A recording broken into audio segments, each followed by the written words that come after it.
Alors Catherine Cosme et Guylaine Landais, vous venez pour Sauvons les meubles. Vous êtes tour à tour réalisatrice et vous avez le rôle principal qui est celui de la maman avec Lucie, le rôle de Lucie qui est de Vimala Ponce. Voilà. Oui. Sauvons les meubles, pourquoi ce titre? Alors, Sauvons les meubles, c'est un titre qui est arrivé assez vite dans ma tête. Bon voilà, comme le film est quand même issu de mon histoire personnelle, donc face à la disparition de ma mère, l'usurpation d'identité et le fait qu'avec mon frère, on s'est retrouvés à vouloir sauver un maximum de nos souvenirs avant l'arrivée des huissiers. Donc c'est vraiment biographique. Ouais, c'est autobiographique, ouais, complètement. Donc c'était important pour moi de parler de ce film à travers le fait de dire sauvons les choses qui nous sont chères. Donc ça veut dire surtout sauver voilà, l'amour qu'il y a entre nous, sauvons les souvenirs. Et puis j'aimais bien le fait que ce soit conjugué comme ça, parce que pour moi, c'est aussi une histoire de collectif. C'est-à-dire comment, ensemble, on essaie de trouver des solutions, on essaye de se dépatouiller des emmerdes. Et dans mon cas, c'est vrai que c'est grâce à la force de ma famille, de mes amis, que j'ai pu m'en sortir en fait de cette histoire d'usurpation d'identité et surtout d'arriver à sauver tous les souvenirs de notre maison qui allait être pris par les huissiers. Ouais. Pour résumer, en fait, donc il y a Lucie, le rôle de Lucie, qui est photographe, talentueuse, hyper chargée, et qui, par un coup de fil, apprend que sa maman ne va pas bien. Elle doit se déplacer dans un petit bled, en fait, quelque part à la campagne. Et là, elle découvre le poteau rose, les dettes, et que la maladie de sa maman est beaucoup plus grave qu'elle ne pensait. Et donc, dans tout ça, surtout, ce qui va un peu miner, leurs relations sont déjà minées par des non-dits apparemment entre la maman et Lucie, et ce thème de l'endettement. Comment on passe au-delà? Comment on peut ne pas être aigri ou même avoir de la haine pour son proche quand il vous laisse autant de soucis en fait? Tout simplement parce que tous les crédits contractés n'ont été que des crédits pour nous aider, nous, en fait, dans notre parcours familial. C'est-à-dire que moi, ma mère, ça a été un moyen pour elle de payer mes études. Ça a été un moyen pour elle d'aider mon frère quand il a divorcé et qu'il s'est retrouvé sans rien du jour au lendemain. Ça a été un moyen pour elle d'aider mon père quand il s'est retrouvé arrêté suite à des problèmes cardiaques. Donc, en fait, c'est jamais des histoires de bijoux, de vacances, de se dorer la pilule quelque part. Ça a été que, en fait, une façon, une urgence pour elle de soutenir sa famille et d'aimer sa famille. Alors certes, c'est des chemins particuliers, mais en même temps, moi je l'ai toujours ressenti comme un amour profond de vouloir accompagner ses enfants ou son mari en fait. Et je crois que c'est ça aussi, quand t'as pas d'argent, t'es dans la frustration de pas pouvoir aider ton enfant. Et ma mère, je pense qu'elle avait un amour immense par rapport à nous et c'était au-delà de la raison finalement, parce que de manière raisonnable on fait pas ça. Et elle en fait elle a déjoué les sorts. Elle s'est dit non mais moi je vais y aller, je vais le faire comme ça et je vais m'en sortir et je vais arriver à trouver une solution pour rembourser. Mais au final on s'en sort pas de ce système de remboursement des crédits à la conso, parce que c'est hyper bien étudié pour de toute façon reprendre un crédit pour payer un premier crédit et ainsi de suite. Et là, on tombe dans un puits sans fond, en fait, qui fait qu'on ne s'en sort pas. Et ma mère, elle était rentrée dans un énorme enveloppement de mensonges et de malaise. Et puis voilà, les problèmes d'argent, on en a honte, en fait. Et cette honte-là, on la dissimule, on la cache. Et c'est ça qui crée effectivement ces rapports compliqués, tendus, en tout cas entre moi et elle, qui étaient inexplicables au final, mais qu'à la fin, j'ai tout à fait compris. Donc, j'ai jamais eu un moment du ressentiment contre elle. Je me suis dit, oh putain, mais quel parcours de vie, vivre dans le secret comme ça pendant si longtemps, pas oser m'expliquer des choses, avoir peur peut-être de nous expliquer des choses. C'est plutôt moi qui m'en suis voulu avec mon frère. Je me suis dit, mais finalement, est-ce qu'on n'a pas, nous, mis en place quelque chose qui aurait empêché le dialogue? Et ce film, c'est pour ça que je l'ai fait aussi. C'est pour permettre aux gens qui vivent dans le secret comme ma mère, dans la honte comme ma mère, de pouvoir parler plus, en fait, de leur situation à leurs propres enfants ou à leur propre famille, quoi. Et alors, Guylaine, comment on arrive dans un tel projet?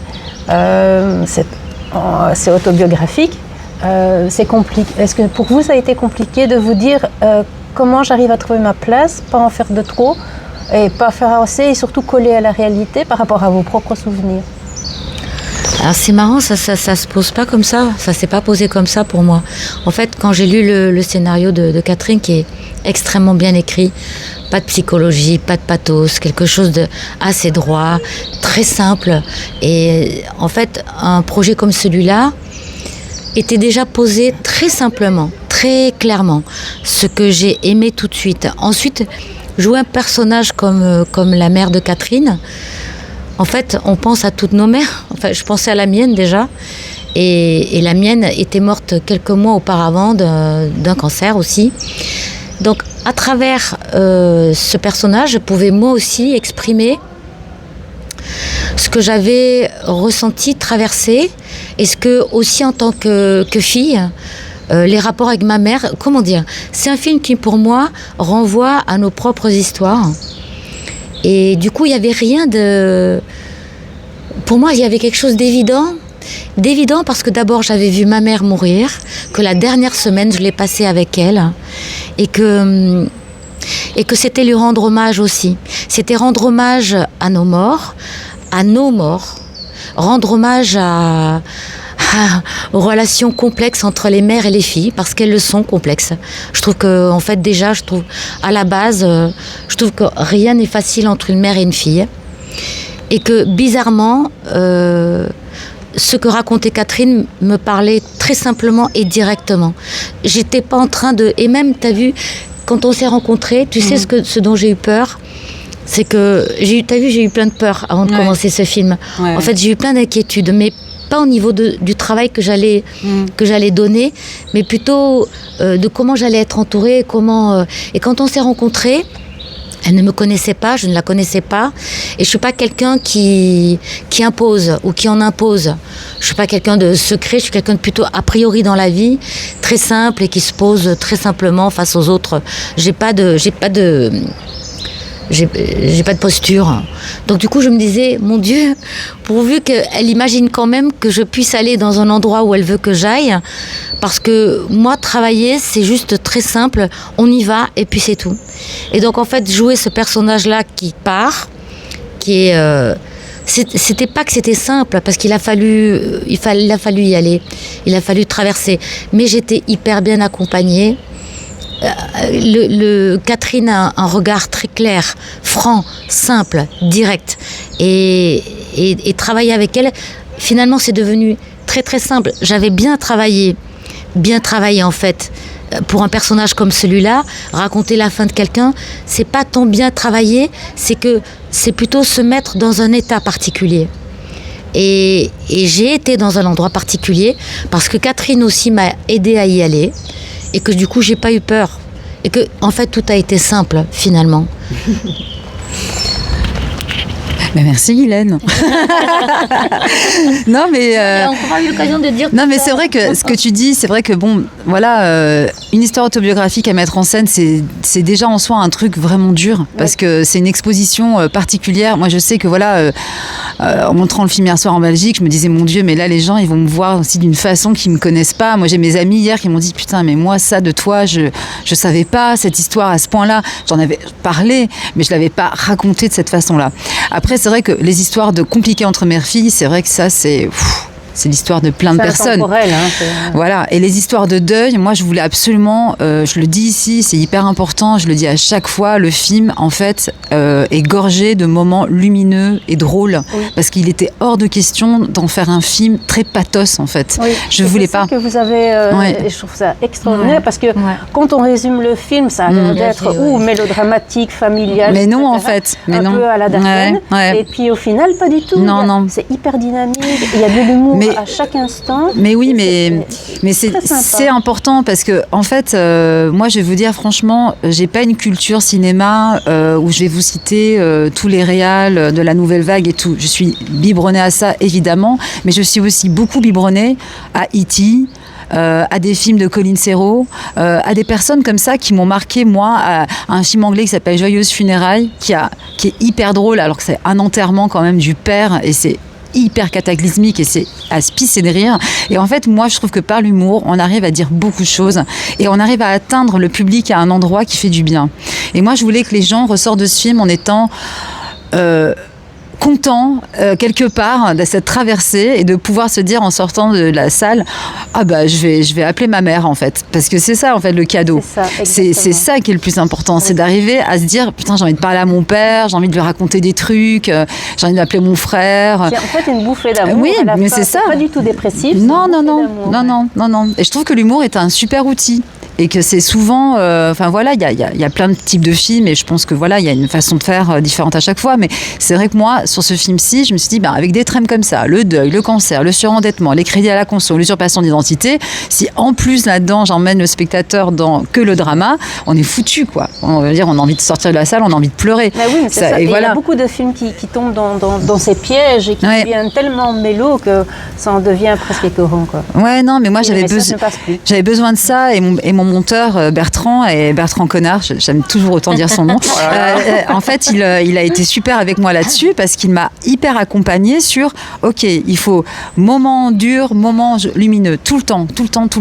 Et cette espèce comme des gens hier disaient, c'est de la dentelle le film, et c'est vrai, il fallait arriver comme ça à créer ce parcours pour que le spectateur passe toutes ses émotions, en fait. Voilà.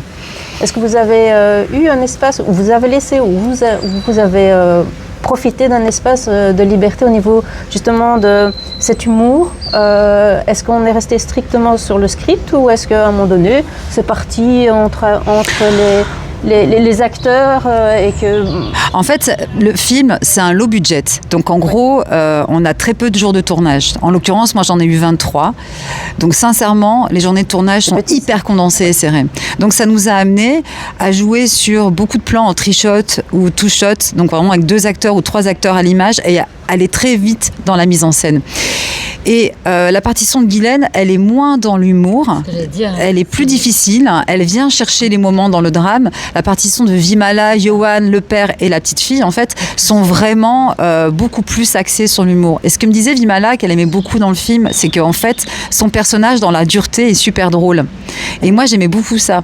Je voulais vraiment ça. Il y a un film que j'aime aussi beaucoup citer, c'est le film de Tony Erdmann. Je ne sais pas si vous avez vu ce film. Donc c'est un film extraordinaire parce que c'est une femme qui est une femme d'affaires incroyable et son père fait irruption dans sa vie et vient foutre le bordel dans son milieu du travail qui est hyper strict et lui ramène en fait dans lequel elle se perd. Et en fait c'est hyper beau parce qu'on la voit être toujours elle-même mais se transformer quand même. Et ce film m'avait beaucoup marqué à l'époque parce que je m'étais dit je ris beaucoup dans ce film alors que c'est hyper fin sur le rapport père-fille et sur en fait le passage de c'est plus ma petite fille en fait, elle a grandi, c'est une grande femme d'affaires, etc. Et moi, j'avais besoin ici dans le film que les personnages autour les personnages de Guylaine ramènent toujours ces moments lumineux et assez absurdes aussi en fait. Il fallait ça quoi. Tous les petits personnages, tous les petits rôles aussi participent à ça quoi. Que ce soit le flic, la nana qui passe le permis, l'huissier, tous doivent avoir ces moments comme ça où en fait la dure réalité doit faire marrer aussi à un moment donné. Ouais, c'est important. Ouais. Vous allez continuer à travailler ensemble pour un prochain projet ? Ah bah alors ça, on n'en sait rien. Non mais c'est vrai, moi j'aimerais trop retravailler avec tous ces comédiens.